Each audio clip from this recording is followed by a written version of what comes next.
que je voulais dire déjà?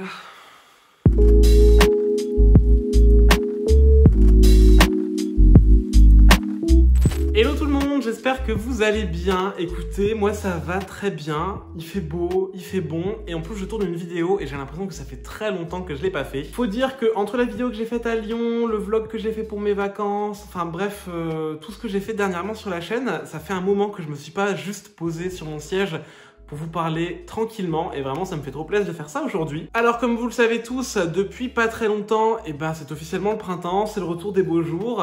Dommage qu'on doive les passer partiellement enfermés. Mais écoutez, moi, ce beau temps, ça m'a inspiré plein de nouvelles lectures. D'ailleurs, j'ai fait pas mal de nouvelles acquisitions ces derniers temps que j'ai pas forcément montré sur la chaîne. Donc je me suis dit qu'aujourd'hui, j'allais faire une petite vidéo qui faisait en même temps Pâle du printemps et en même temps book haul, dernières acquisitions.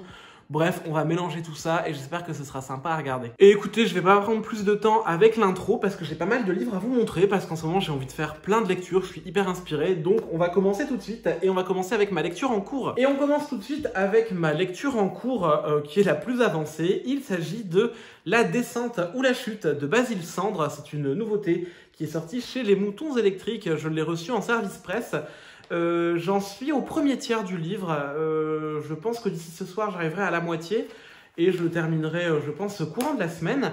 La descente ou la chute, ça va nous raconter l'histoire de Lou. Lou qui vit vraiment dans un monde désolé et post-apocalyptique. Il vit dans un monde où l'humanité s'est réfugiée, on va dire, dans les hauteurs, parce qu'il y a plein de gouffres qui sont apparus sur Terre, dans le monde. On ne sait pas trop parce que ça se passe dans une zone géographique pour l'instant assez restreinte. Et donc l'humanité s'est regroupée sur des sommets, au bord des failles, et l'humanité survit tant bien que mal au milieu vraiment de la désolation, de champs de pierres, de ruines, avec des vestiges de notre ère, des anciens immeubles et buildings totalement effondrés sur eux-mêmes. Et on va suivre Lou qui est ferrailleur, donc son rôle consiste à descendre dans les failles pour récupérer du matériel afin d'aider sa communauté à survivre. Et le livre commence où on va suivre Lou qui doit descendre, qui doit choisir en fait entre la descente ou la chute, comme l'indique le titre du livre. Donc il doit choisir entre se jeter dans le vide et en finir avec la vie, ou descendre dans les failles pour découvrir un peu ce qui se cache là-dessous. On va dire que l'humanité a développé une croyance, alors vraie ou pas, pour l'instant, je ne saurais pas vous le dire, même si j'ai déjà ma petite idée. L'humanité pense que dans les failles vivent des titans, des géants, et voilà, je peux pas trop vous en dire plus pour l'instant. Il y a aussi un genre de brume sous terre qui est maléfique et qui corrompt un petit peu les hommes dès qu'ils la respirent, et ils deviennent des genres de bêtes à mi-chemin entre le zombie qui a oublié qui il est et la créature dangereuse et féroce. Et voilà, Lou va descendre dans ses profondeurs pour retrouver quelqu'un ou quelque chose. Je veux pas trop vous le dire pour l'instant. Et en même temps, je peux pas trop vous en dire plus parce que voilà, j'ai lu un tiers du livre. Pour l'instant, ça me plaît plutôt bien, bien que c'est très contemplatif et parfois un petit peu lent. Néanmoins, voilà, c'est une lecture très agréable, parfois très étrange. Et il y a des moments où j'ai du mal à me représenter ce qui se passe dans l'action. Mais voilà, pour l'instant, ça me parle plutôt bien et je vais pas en dire plus pour l'instant et je reviendrai dessus une fois que je l'aurai terminé. Ensuite, on part dans ma deuxième lecture en cours parce qu'en ce moment, donc, je lis 2 livres simultanément et je me suis lancé ce matin dans Jeunesse de la Cité de N.K. Jemisin. Donc là, c'est paru dans la collection Nouveau Millénaire aux éditions J'ai lu.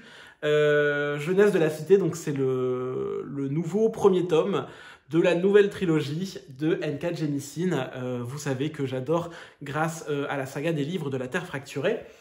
Ici, dans Jeunesse de la Cité, on va suivre pour l'instant tout ce que je sais et tout ce que j'ai vu, c'est qu'on suit un homme qui est SDF, je pense, du moins qui galère un petit peu dans la vie et qui évolue dans la ville de New York.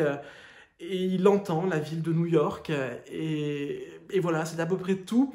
Si j'en crois le résumé, il va devoir trouver d'autres personnes qui vivent à New York et ils vont devoir tous ensemble protéger la ville contre une entité, je pense, maléfique.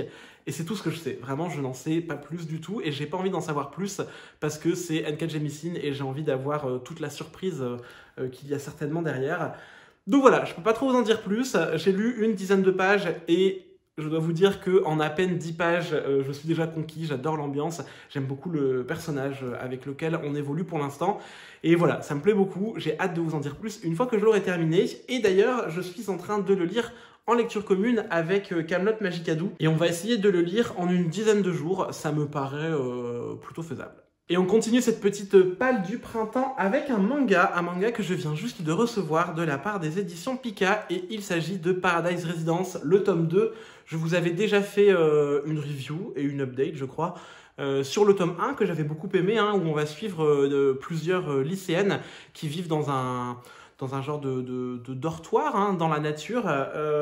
Voilà, c'est à peu près tout, hein. C'est vraiment un manga tranche de vie, c'est hyper sympa à lire. C'est une saga en 4 tomes, donc voilà, là c'est le tome 2.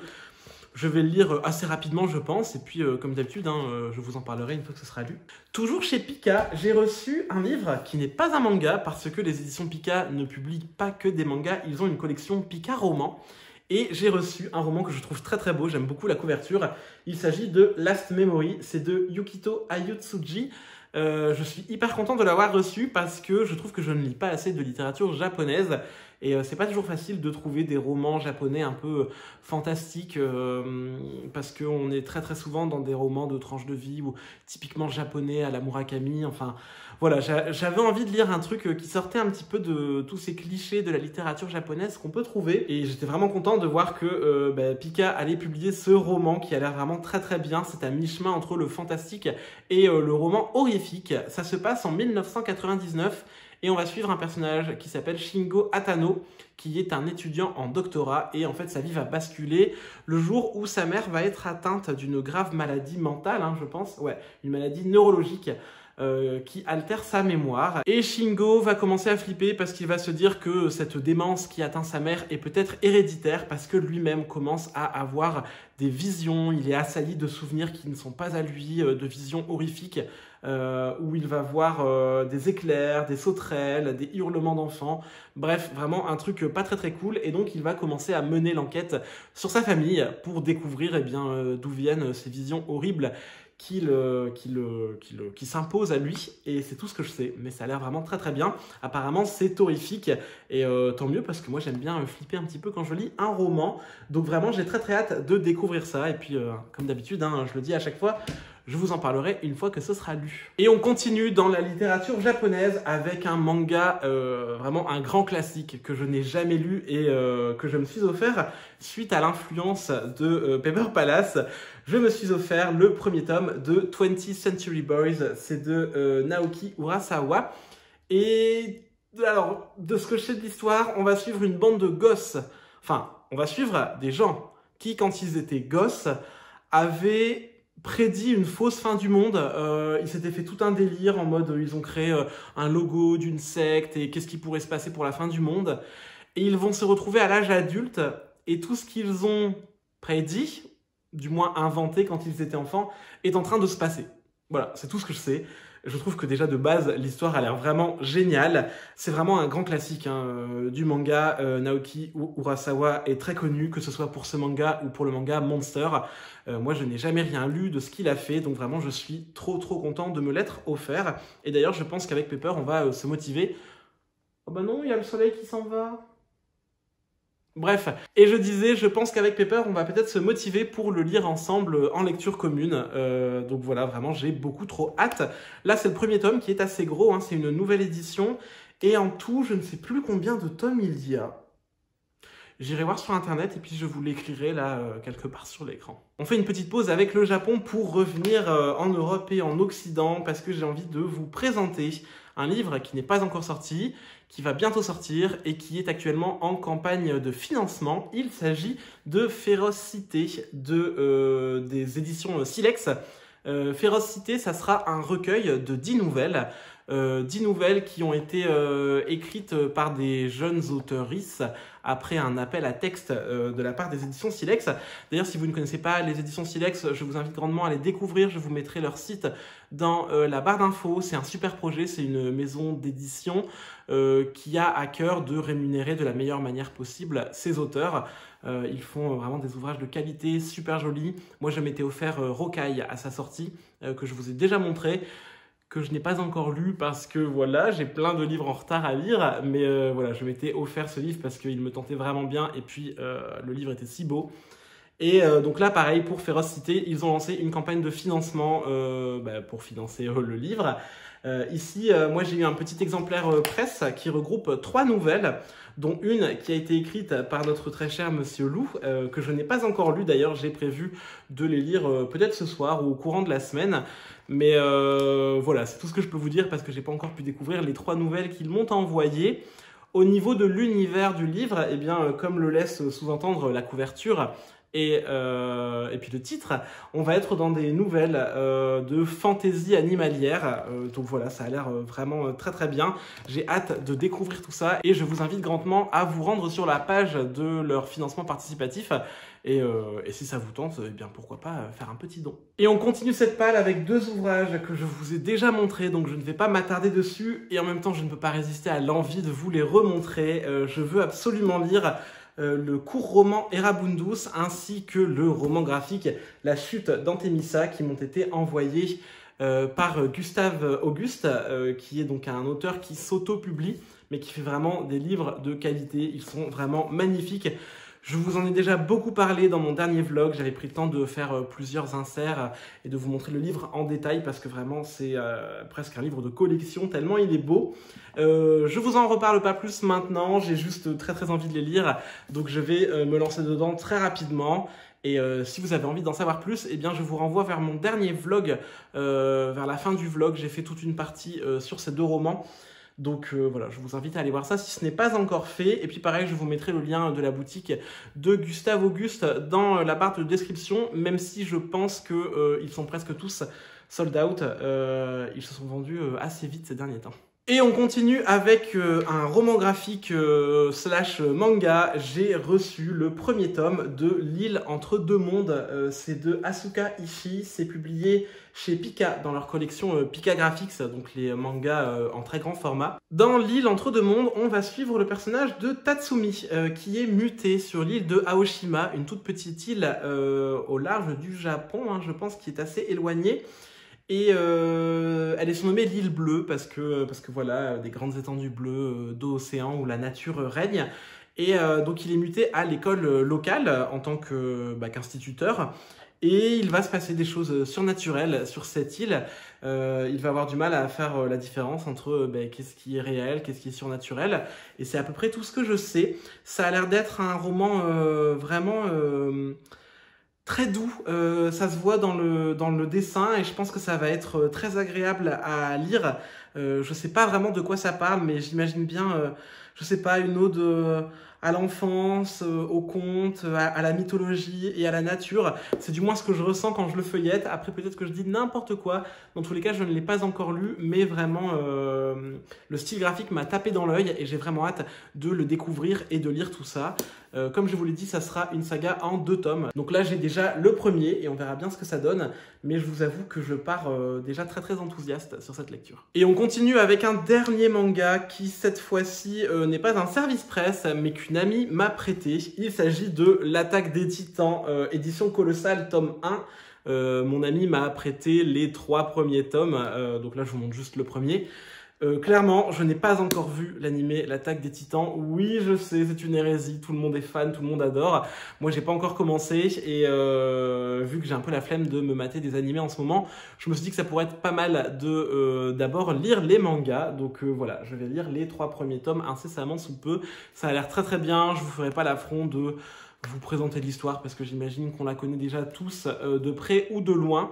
Dans tous les cas, j'ai très très hâte d'enfin découvrir ce monument du seinen et on verra bien ce que ça vaut. Et on va s'arrêter ici avec les mangas pour retourner dans des romans. Alors vous remarquerez que je suis en train de vous présenter énormément de livres, mais j'y crois, je suis sûr qu'il y a moyen que je lise tout ça sur le printemps. Et donc j'avais envie de me lancer dans Le Signal de Maxime Chatham parce qu'il y a énormément de personnes sur Discord qui m'ont hypé à fond avec ce roman. Donc voilà, j'ai vraiment très envie de le lire et j'ai envie d'un peu d'horreur en ce moment. Dans Le Signal, on va suivre la famille Spencer qui va aller s'installer dans une petite ville de la Nouvelle-Angleterre. Et apparemment, tout ne va pas très bien se passer, hein. Il va y avoir des histoires de hurlements dans la nuit et de sorcellerie qui vont venir briser leur petit quotidien tranquille.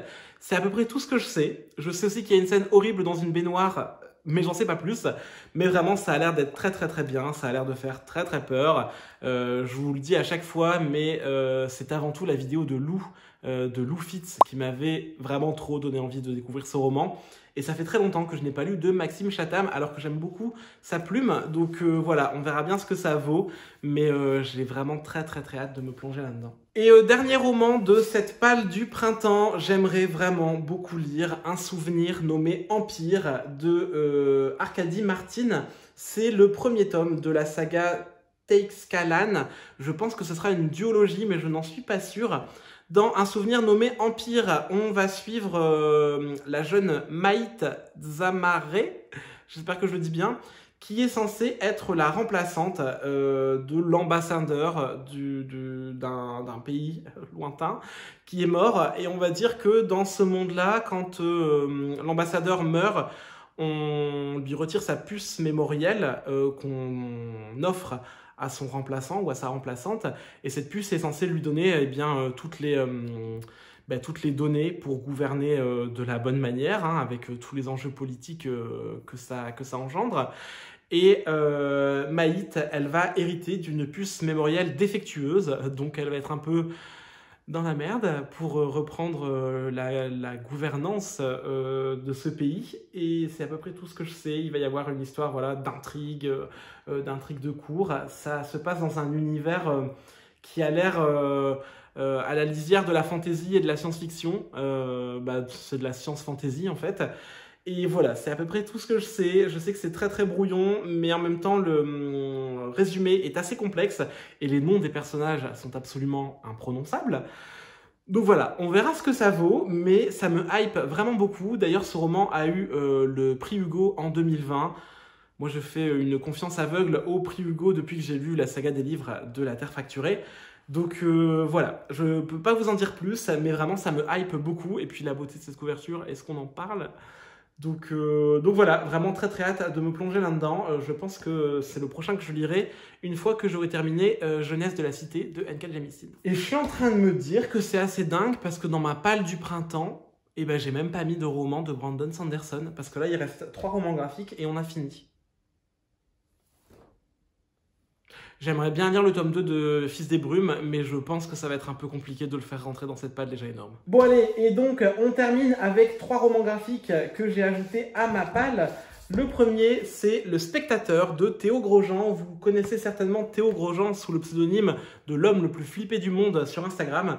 Et si vous ne le connaissez pas, je vous invite vraiment à aller le suivre. Théo Grosjean sort au mois d'avril sa première BD de fiction, parce que d'habitude il sort de l'autobio, hein, des tranches de vie. Et là, c'est une fiction. Et ça a l'air vraiment très bien, même si je ne sais absolument pas de quoi ça parle. J'ai juste feuilleté le livre et les dessins m'emballent vraiment beaucoup. C'est tout bleu-vert comme ça. Et vraiment, je n'en sais pas plus sur l'histoire parce que derrière, il y a écrit vous êtes avec nous sur scène et pourtant, vous êtes un spectateur. Ici, j'ai une édition, j'ai une épreuve non corrigée parce que le livre sort à la mi-avril, je crois.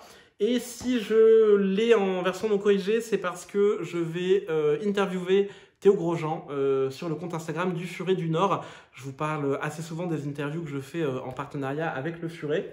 Donc voilà, il faut que je lise ça pour pouvoir en papoter en live avec Théo Grosjean. D'ailleurs, je vous mets ici la date du live, parce que là, je m'en souviens pas, mais je sais qu'elle a déjà été fixée. Voilà. Avant-dernier livre de cette palle, j'aimerais beaucoup lire Chinese Queer de Seven, c'est publié chez Sarbacane. C'est un roman graphique qui a été nommé à Angoulême. Je ne sais pas s'il a reçu de prix, parce que je pense qu'Angoulême c'est pas encore passé, avec le Covid et les dates qui bougent, tout ça, c'est... voilà. Je ne sais pas. Mais je sais qu'il a été nommé à Angoulême. Chinese Queer, ça se passe dans une ville de Chine, dans la ville de Haimen, et on va suivre Tian Fushi qui est queer dans cette ville, et apparemment être gay en Chine et en particulier à Haimen, ce n'est pas de tout repos.